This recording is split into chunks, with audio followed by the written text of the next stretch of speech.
네, 안녕하십니까. 오늘은 수특 46페이지 디지털 읽기 지문 한번 분석해 보도록 하겠습니다. 내용 별로 어렵지 않았죠? 네. 그래도 우리가 혹시 연계될 수 있으니까 한번 읽으면서 내용 정리는 한번 해보고 넘어가기로요. 네.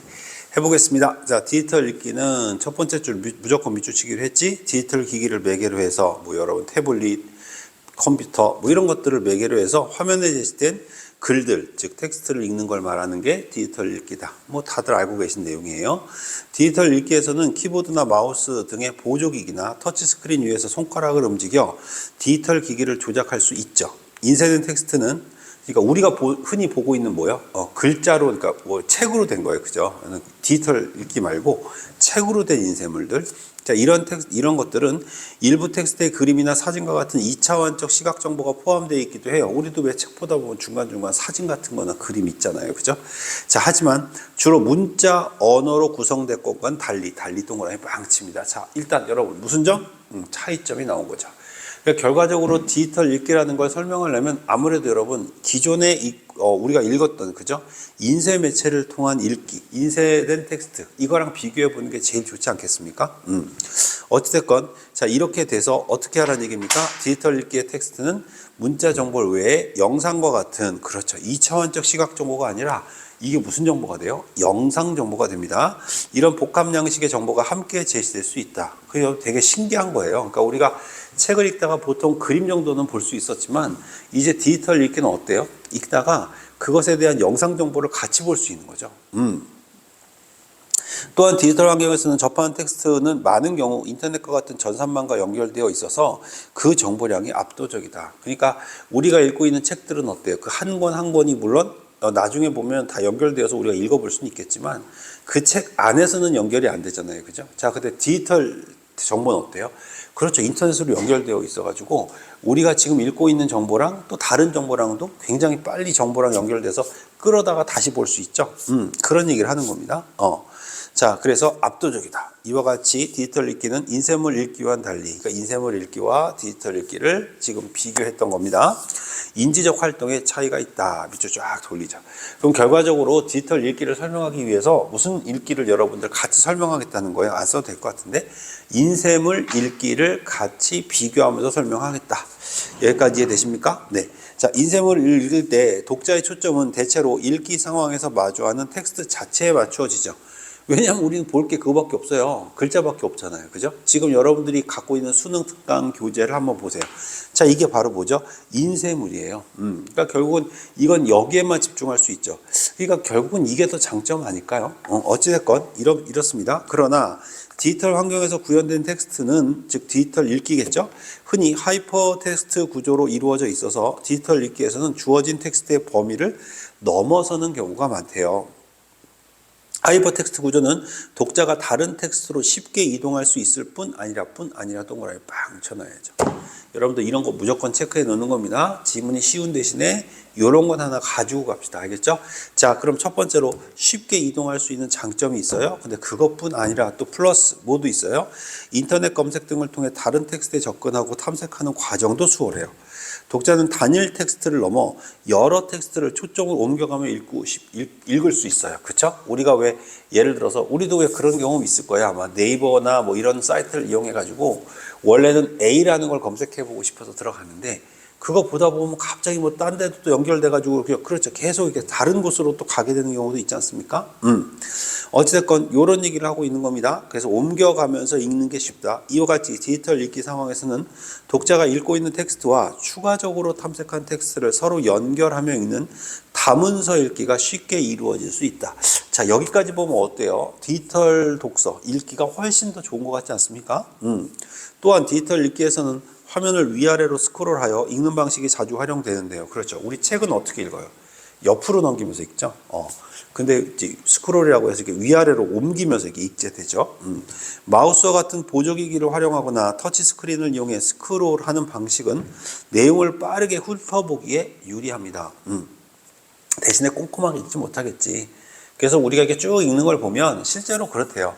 글자를 정성껏 이렇게 읽는 게 아니라 글자를 건너가면서 이렇게 퉁퉁퉁 읽기 때문에 여러분들이 어떤 걸 정보를 검색해서 읽어갈 때를 가만히 관찰을 해보면 실제로 그 정보를 꼼꼼하게 읽는 게 아니라 어때요? 그렇죠. 키워드를 중심으로 읽게 돼서 굉장히 빠른 속도로 읽는 것 같지만 나중에는 별로 남는 게 없는 뭐 그런 경우도 있다는 얘기를 지금 밑에서 하고 있습니다.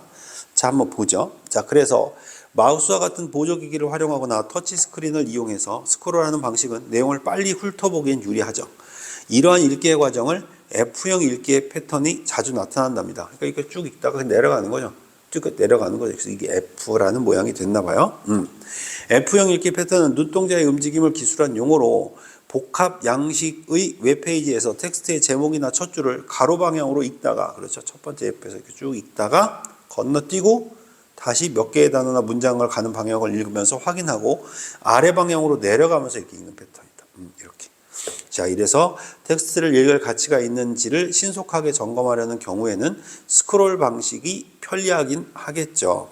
이처럼 인쇄물을 읽는 것과는 구분되는 디지털 읽기의 특성은 독해 능력에 영향을 미칩니다. 이게 이제 제일 중요한 문제점인 거예요. 그러니까 우리가 실제로 이 국어 영역이라고 하는 게 학생들한테 점점 어려운 과목이 되어버린 이유는 국어라는 지식 자체가 어려워졌다기보다는 글자를 읽어내는 힘 자체가 약해졌다는 게 맞는 것 같아요. 제가 볼 때는. 결국은 이런 것들도 여러분만의 탓이 아니라 이런 디지털 읽기라고 하는 것이 활성화되면서 학생들이 글자를 꼼꼼하게 읽고 글을 이해하는 능력보다는 어때요? 그렇죠. 그냥 대충대충 읽거나 빠른 속도로 훑어보는 정도로 글을 읽는 것에 익숙해지니까 나중에는 그런 것들에 대한 사고 능력이 좀 떨어지는 게 아닌가 하는 개인적인 생각을 좀 가지고 있긴 합니다. 자, 어찌됐건 이런 얘기를 하고 있고요. 자, 그래서 읽어보면 연구 결과에 따르면 동일한 텍스트를 읽을 때 인쇄물보다 디지털 화면에서 스크롤 방식을 읽는 경우의 속도는 빨라지지만 당연히 빨라지잖아요. 하지만 정확성은 낮아집니다. 또한 하이퍼텍스트 구조로 구현된 디지털 텍스트는 독자가 어떤 정보를 선택할지 지속적으로 판단하게 하고 시청각 정보와 함께 제시될 경우 부가적으로 처리할 정보량이 많아지게 되므로 독자의 인지적 부담이 가중시킨다. 그러니까 쉽게 말하면 처리할 정보가 너무 많은 거예요. 그러니까 이게 부담스럽다라는 얘기인데 이걸 또 다른 말로 표현해 보면 어떤 하나에 집중하기가 굉장히 좀 어렵다. 이렇게 해석할 수도 있지 않을까 싶어요. 그러니까 우리가 책이라고 하는 걸 읽을 때는 어떻습니까? 정보가 더 이상은 연결되어 있지 않기 때문에 그 책에만 온전히 여러분들 좀 수능 특강 교재를 지금 본다고 한번 생각해 보세요. 일단 인쇄된 책으로 보는 친구도 있을 거고, 맞죠? 태블릿을 통해서 PDF 파일로 다운받아서 보는 친구도 있을 거예요. 어느 쪽이 옳다라는 게 아니라 이 둘은 집중력의 차이에서 보면 책을 가지고 공부하는 쪽이 훨씬 더 유리하지 않을까라는 조심스러운 생각을 하고 있고요. 또 이렇게도 생각해 볼 수 있어요. 우리가 보는 모든 시험은 다 종이로 봅니다. 결과적으로 모든 시험이 만약에 이렇게 전자기기를 통해서 보는 거라면 PDF 파일 같은 걸로 보는 거라면 우리도 분명히 그렇게 계속 연습을 해볼 필요는 있겠죠. 자, 그런데 아직까지는 대한민국에서는 여러분들을 평가하는 모든 시험지는 다 종이로 평가하는 경우가 대부분이기 때문에 그런 인쇄물을 읽는 것에 익숙해지는 것, 이것도 굉장히 중요한 것 중에 하나가 아닌가 하는 조심스러운 생각을 한번 해봐요. 자, 어찌됐건 이렇게 인지적 부담을 가중시킨다는 건 정보를 처리할 양이 많다. 다른 말로 집중을 잘 못한다. 이렇게도 해석할 수 있을 것 같아요. 더 나아가 디지털 환경에서는 읽기와 관련하는 다른 디지털 활동을 함께 할 수 있는 멀티태스킹 환경을 제공하기 때문에 주의력이 쉽게 분산되죠. 이게 이제 단점인 거예요. 실제로 대학생과 중고등학생 모두 인쇄물보다 디지털 환경에서 더 자주 읽기와 관련이 없는 활동을 하는 것으로 나타났어요. 이런 점에서 디지털 읽기는 독자가 읽기에 집중하고 꼼꼼하게 읽는 것을 방해해 이해력 저하로 이어질 가능성을 안고 있다는 문제점도 제시했습니다. 이해되셨나요? 네. 자, 오른쪽에 두 문제가 있기는 한데요. 사실은 뭐 어려운 문제들도 아니고 여러분 왼쪽 지문만 읽으셨으면 충분히 이해할 수 있는 거라서 답만 잠깐 확인하고 넘어가면 2번이 답이었던 이유는 뭡니까? 기억이 디지털 읽기고 니은이 인쇄물 읽기였는데 기억을 뭐라고 표현했어요? 텍스트를 꼼꼼하게 읽는다고 했죠? 아니죠. 여러분 디지털 읽기는 꼼꼼하게 읽지 못합니다. 그런 단점이 있다고 얘기했잖아요. 그러니까 정답이었고요. 2번의 정답도 몇 번? 2번이 되는 거죠. 아까도 말씀드렸지만 그 인지적 부담이 적은 게 아니라 오히려 디지털 읽기는 인적 부담이 더 커진다고 말씀드렸죠. 정보량이 더 많아지니까.